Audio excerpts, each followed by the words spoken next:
I spent one of the most miserable years of my life in one of these cubes in 1957-58. There were 14 cubicles on each side. You could see right into the cubicle across the hall. Absolutely no privacy. It was always noisy. Were there some really important positive things you got out of your year in Lower? Not really that I can think of. It made the Raymond House look pretty good, and of course that's lower school now, probably where they and the kids over there probably think that's horrible. So they're living the high life. The study hall was an experience because everybody was trying to study in one room, and you had to wear a coat and tie in study hall. Yeah. It was just kind of not an environment where you could study very well. Two of my kids came here, and whenever they complained, it was like, let me tell you about old Lower. And the food is so much better now.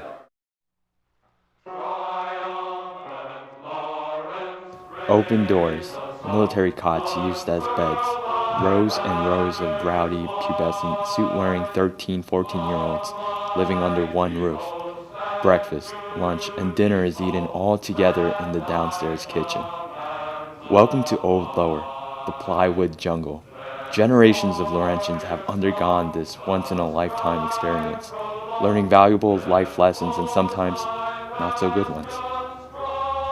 Because the Old Lower Underclassmen House was discontinued in 1972, many may not be familiar with this once hallmark culture of Lawrenceville. In an effort to reverse this trend, Ms. Mazzino, Mr. McElroy, and Mr. Brooks have embarked to reconstruct a cubicle in time for the Alumni weekend of 2011, just a year after Lawrenceville's 200th birthday bash.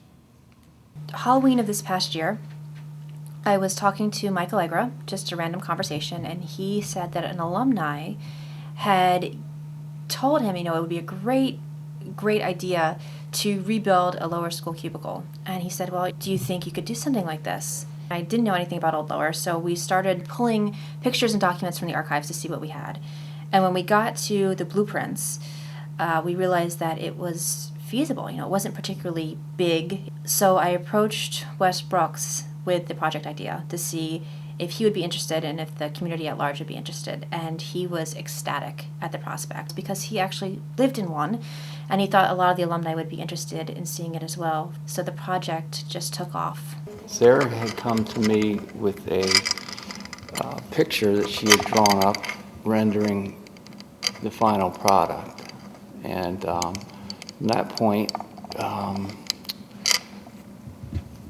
I did some investigation, and the archives has a set of the original blueprints from 1924, so I was able to scale those drawings and come up with the final dimensions. Working off of the original blueprint was a bit difficult because it's a scaled drawing, so the dimensions aren't there. Brought all the components up on Monday and put everything together, and today we're here accessorizing. Decorative arts were a conglomeration of thrift store, scavenger hunts, eBay, Amazon, Walmart, Target, anything that was, period appropriate that we could use. In my head, I see it being as a stage. I see all these men, basically flooding the platform of the cubicle repro and just taking their pictures and picking up the different objects and reliving their days in Old Lower. Came as an 8th grader in 1966, just on the way the Beatles on the way out and Jimi Hendrix on the way in. It was an amazing time. I was a small boy. It was particularly difficult, but the residential arrangement did not make it better. So My first experience here was driving up to the dorm in my father's 1955 Chevy Bel Air. I thought for sure I should have gone in the back door instead of the front. This is a terrific exhibit, but it's way too neat.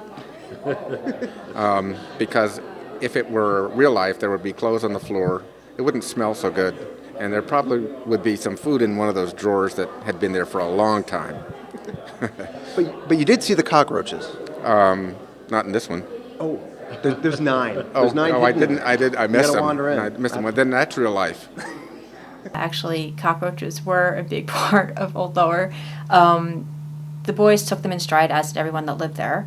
At one point, they had what they called the Cockroach Olympics, and they would trap cockroaches, and then they would compete. My cockroach is faster than yours down the hallway, or my cockroach can climb this window faster than yours, or mine can jump higher.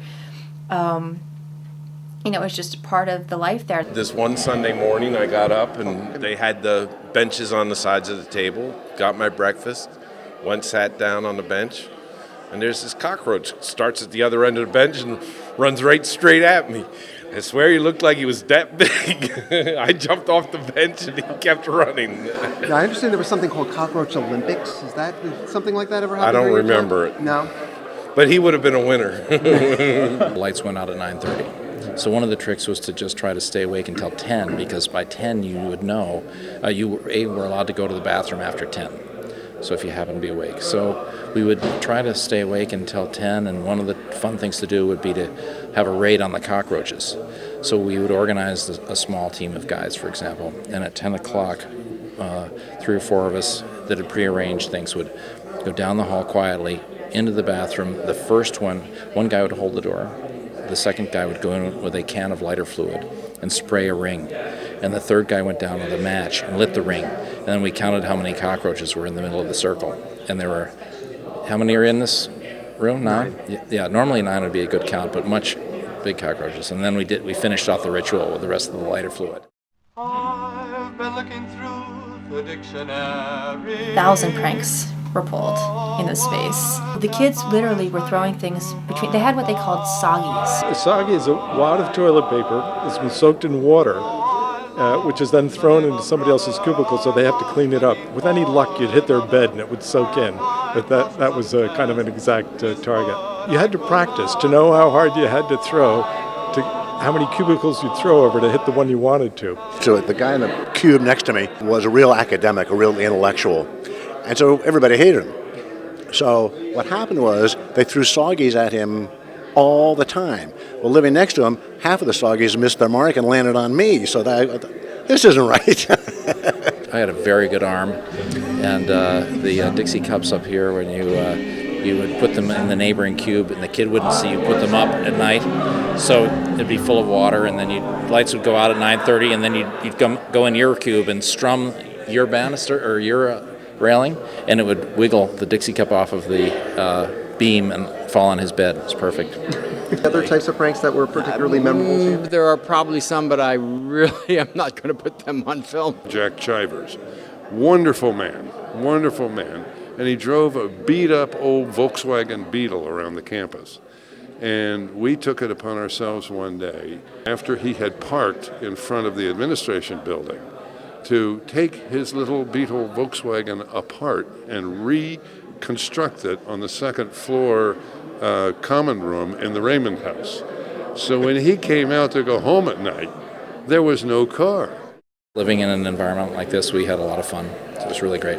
I think it was kind of a dream life. In those days, we weren't expecting education. Most of us had come from boys' schools wherever we were, so it wasn't like we were coming into shock treatment into this kind of a barracks situation. So we were with, it's like living with your Boy Scouts and your Cub Scouts. So you had fun. You always were, horsing around and throwing each other in the cold shower, or short-sheeting beds, or winging soggies over. So it was a great life for a boy. It was fantastic. It was rarely tear-provoking. I mean, it was all in good fun. Boys rumbling. It was a great little boys' jungle in a sense. I'm kind of disappointed that they're gone. They probably, the history of cubicles ran their course, and I understand the building wasn't structurally sound. It was good fun. We had good housemasters, and it was part of my Lawrenceville experience that I remember very gladly. The Cubicle Restoration Project allowed for alumni to relive their days in Old Lower. Veterans of the Plywood Jungle had the chance to meet with each other and relive their experiences. But what is the significance of the Old Lower cubicles for current and future Lawrentians? I hope, too, that the current students will see the project and realize that it's also part of their heritage of being here at Lawrenceville. Hopefully, as Lawrentians learn more about their heritage, including not only the existence of the cubicles, but also of the legacy of our house system, the unique campus, and the Harkness table, can we better understand what it means to be a Laurentian.